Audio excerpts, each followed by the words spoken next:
Hello, everybody, and welcome to my podcast, Fulfillment in Faith. I am your host, Shannan Mondor. Today's episode is a continuation of my series, You Are Not the Only One. I was brought forth to do this series because during my healing from my addiction to alcohol, there were so many times that the universe had brought me to my silence. And during those times is when I learned so many things about myself, and I was guided. I was guided to talk openly about my past, my abuse, my addiction, and to speak my truth. From those moments of silence is when we learn, we grow, and then we teach and we help others.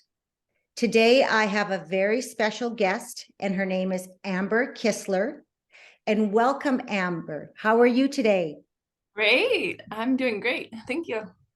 Amber, can you tell us a little bit about yourself and where you're from? Yes, I am from Fort Collins, Colorado, and me and my husband were both born and raised here, and we still live here, and we homeschool our kids here. Oh, wonderful. Like I said, I'm so pleased to have you on this podcast. Now, let's get into your story because you have come to your silence and your stillness several times throughout your life. So I want you to share your amazing story with the audience. And I've already got chills because I already know what it's about. So, okay, here we go. Okay. Well, I would say that my moment of stillness started on July 2nd, 2011, when our daughter Keely was born.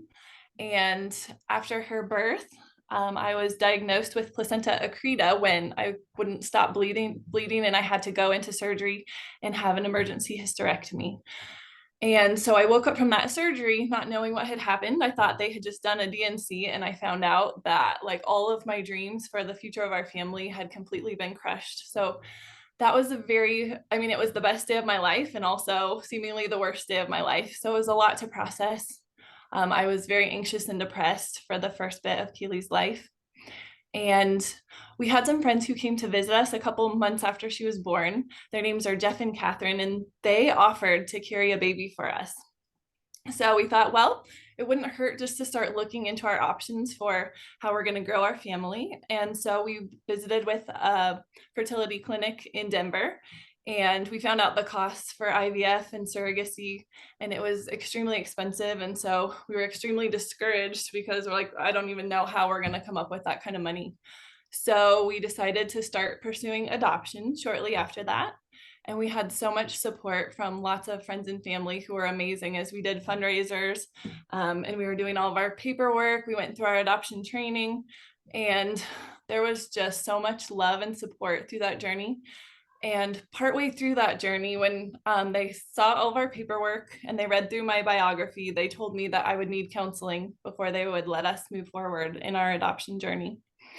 So I started counseling, and then they wanted me to get a psychological evaluation based on things that I had gone through in my past. So I did, and I already knew that this was not going to come back good because I had started digging into all the hardest parts of my life. So I was diagnosed with major depression, and the adoption agency called us and said that they were ending our journey with them. So of course we were crushed. Yeah, that would be devastating. It Because was you're already on you're already on your healing journey.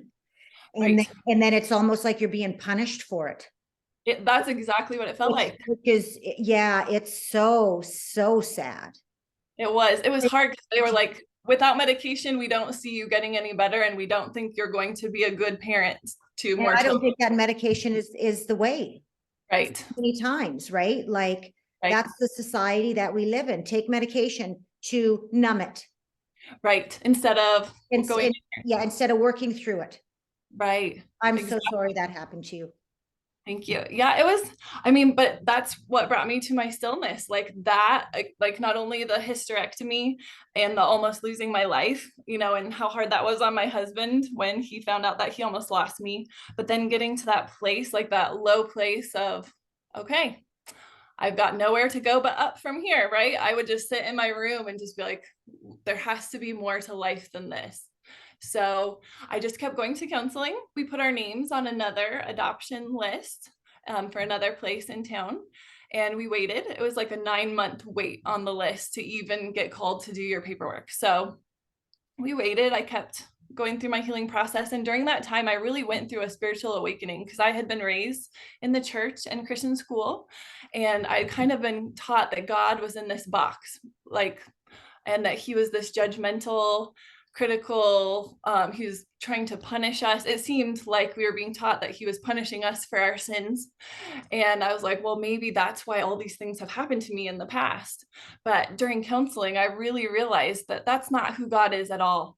Like, God is pure love, and he's in every single cell of the universe and in me. Like, the power that created the world is inside of me. And so I really started to gain my power back. I went from completely powerless and depressed because I thought I had no power. I thought God was, this puppeteer up in the sky, like doing all these things in my life, and that I was this victim. And then in counseling, I started reading books by Louise Hay, Wayne Dyer, Abraham Hicks, and I just realized how much power I have to co-create the life that I want to have. And so that was huge for me. So then we got the call from the agency saying we could move forward with the paperwork. So we got sent the paperwork, and as I looked at it and I learned some more of the state's requirements for adopting, we just realized in our heart that this was not going to be the path for us. So the door was completely shut on that. And we were in the middle of a fundraiser, actually an online fundraiser during that time. And I really felt led to reach out to one of my friends who had supported us through our journey and asked her if she would be willing to be our surrogate. So she talked to her husband and they agreed. So, but she was still nursing her little guy. And so she had to kind of wait till that journey was done. And we did not want to rush that at all because that was a special relationship for her. And so I continued going to counseling until I was like, I did 20 months of counseling. And then I felt like, I'm ready to step out and do this on my own now. I feel like I've gotten the foundation that I need. And so she went through all the testing she needed to. She even had to go through a surgery to scrape her uterine lining to be ready to be our surrogate. And then before she was all ready, I had gone through my IVF process. So I did all the shots, and they were able to retrieve 5 eggs. 4 of them were mature. So they were able to fertilize all 4 of those eggs. And then the embryos made it to the day 5, and they were all frozen. And so then they were frozen for a while. And then when she was ready, we had our implantation day, which was incredibly emotional and very exciting. I know. it was so I can't even imagine, like, oh, the nerves, oh, the tears. Oh, and especially because I had been diagnosed by the fertility clinic with low ovarian reserve, meaning I had less eggs in my ovaries than someone my age, probably because of the hysterectomy. So we were told we had about a 25% chance of having a baby, period.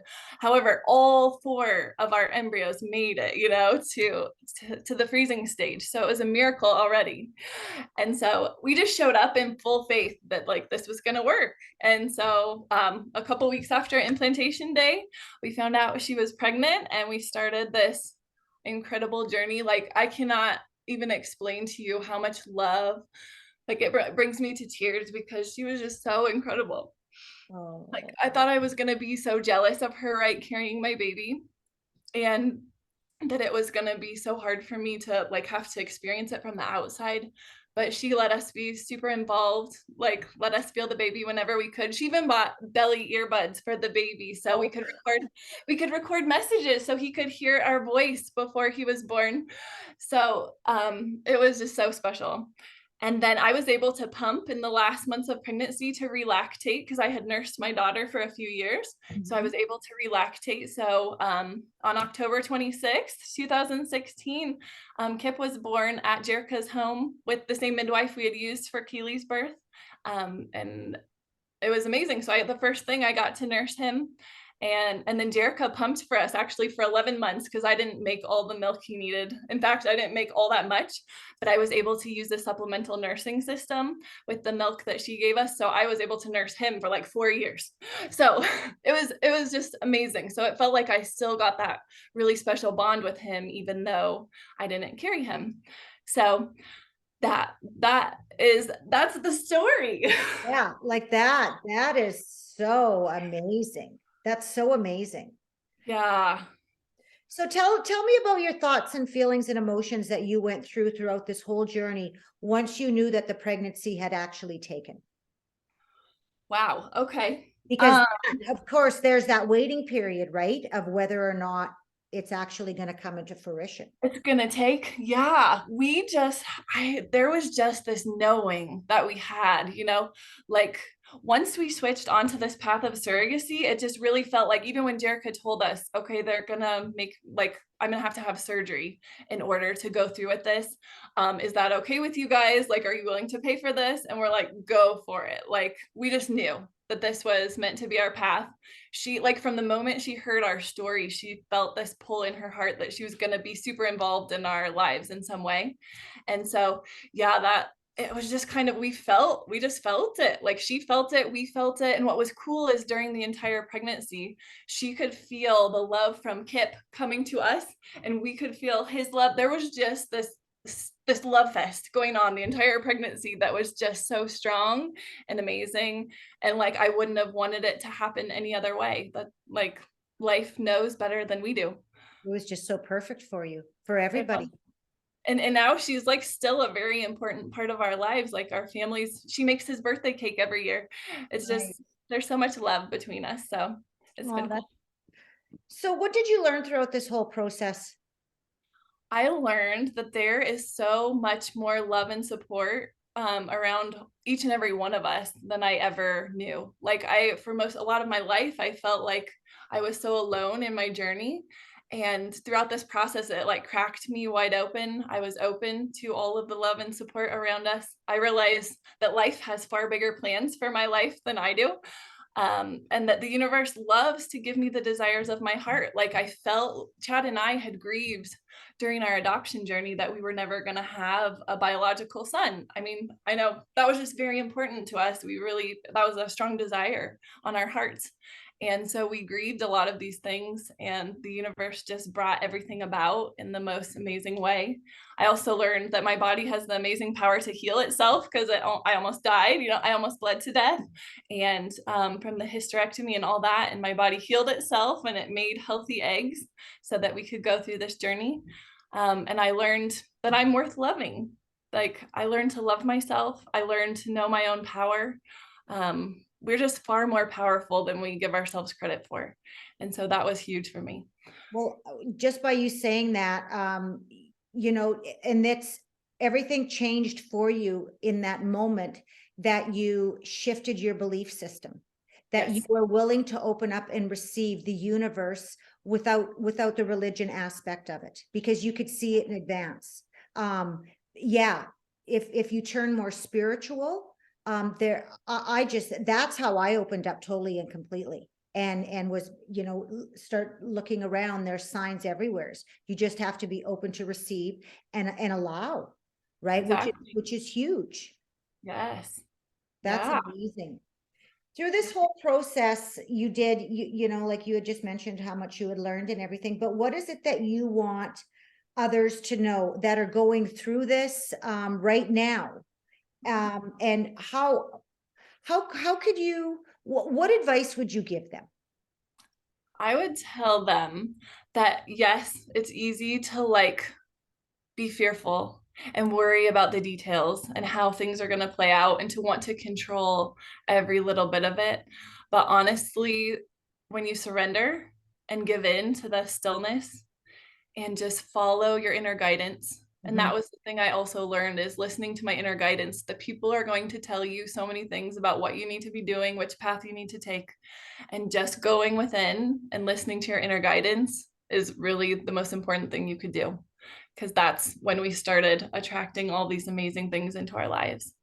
So And that's a huge thing. We're so busy looking at the outside world for everything for us. And mhm. and that's why these moments of silence come to us, so then the universe can talk to us. And Yeah. that's one thing that people really, really need to understand, is everything you ever need in your life, or that you're going to get in your life, all comes from within. And that is such a huge thing. And there is not one podcast that I have done that people have not said that. And so people really need to start paying attention. Go Yeah. in stillness, Look at their silence. What is the universe telling them? Because you can tell the difference between ego and the universe talking to you. For sure. You can tap into it so easily, and so that's just so important. And that is one of the things that I want people out there to understand. Yeah. So where are you now, my dear? Where am I now? Can I share about my book? You can share everything because your life has totally shifted. It has. Like, I went obviously from this very anxious, very depressed state to now I am living a life that I absolutely love. Like, I wake up in the morning and I cannot wait to jump out of bed and let's get going. What can we create today? Like, and I've learned that I deserve to have the desires of my heart. I felt so unworthy because I'd been taught that I'm a broken sinner, right? That's unworthy. And so to come this far and know that I'm worthy of love and happiness and creating whatever life I want to create has been so much fun and so empowering. So I wrote a book. This one is my proof copy, so it has a little strip on it that is not going to be on the book that everyone else gets, but it's called Celebrating Your Life. Create a life that excites and delights you. And so in it, we celebrate all the things in your life, because a lot of times we're so focused on all of the problems, right? Oh yeah, because that's what we've been taught too, right? Right. No? You think if you focus enough on the problems, you should be able to fix them, right? Yeah. Yeah. And this is all about celebrating the gifts that you come into this earth with, like celebrating yourself. Like, you're a huge piece of this puzzle in creating your dream life. It's not just God doing these things to you, you're a huge part of the co-creative process. It's celebrating your body and falling in love with your body. Your body is always communicating with you, always. And it has incredible wisdom to offer you. Also, we talk about the power of the mind to create your dream life. And then I actually have you go through and design your dream life, like all the things that you'd love to see in your life. And we talk about attracting abundance, because a lot of times, a lot of our dreams cost money. So we talk about attracting abundance and then having a blast with the people in your life. So the ways you can shift your perspectives around your relationships to make them so much fun. So that is what my book is about. It's coming out around June 30th. So And where will we be able to purchase that book? On Amazon. I'm going to have the ebook and the paperback. I'm trying to have them available on the same day, but Amazon, it kind of takes some time for each of them to load. So right. I will try. Right. So just to let everybody know, all of Amber's information is going to be in the notes for all of her information on the podcast. So yeah, that's exciting. So what else? What else? Yeah, well, and they can get the first 3 chapters of the book on our website on chadandamber.com for free, so they can read it before they decide if they want to buy it. What else? We recently just started our business, so we are going to start doing some relationship mentoring. We're going to create some relationship courses for couples, because we have a fabulous marriage. All of this contrast that we've experienced and all of the things, any couple who's been through any sort of low points, not only like a near-death experience together and infertility, all these stresses, my husband's job as a police officer, we've been through a lot of really low points. But it's been amazing because it has taught us so much and brought us to this point where our relationship is rock solid, like rock solid. And we cannot wait to share what we've learned with other people about connecting more deeply with their significant other. So nice, wonderful. And it's so funny when you talk about contrast, right? A lot of people don't realize contrast is there for a reason. Because if you don't have contrast, how do you know what you like and what you don't like? Exactly. Right? So people need to learn, if they have contrast, they have to stop and they have to think, why is this happening to me? There's a reason this is happening to me, right? So just really look into the contrast in your life, learn from it, go on from there. Huge. Oh, yeah. Everything is happening for you. And that's the thing, is we think all these things happen to us and we feel like victims at times, but it's all, we have to get rid of our victim and our denial. Yes. Yeah. It's all happening for us, because if you don't release those things that aren't you, you can never become the version of you that you want to become. Exactly. Exactly. So what are your final words that you want to say to the audience? My final words would be, I love Abraham Hicks. Abraham Hicks is like my favorite. So, My favorite too. and Abraham says, the purpose of life is joy. It's not struggle, it's not sacrifice, it's not hard work, it's joy. And what I want to leave is that the purpose of your life is to have so much fun and to experience all the love and happiness that you are willing to receive. So let it in, please. Yeah, I agree with you 100%, 100%. Amber, this has been a absolutely wonderful time, just a blast. I'm so happy for you. I'm blessed to have you a part of my journey. So I want to thank you for being a part of my journey. And this is going to be the first of many, many journeys I really feel that we're going to have together. Like we talked earlier about where I'm going and what you're doing, and it's going to be amazing. It's going to be amazing. So thank you. Thank you for being on my podcast. Thank you. I love you, Shannan. I love you too.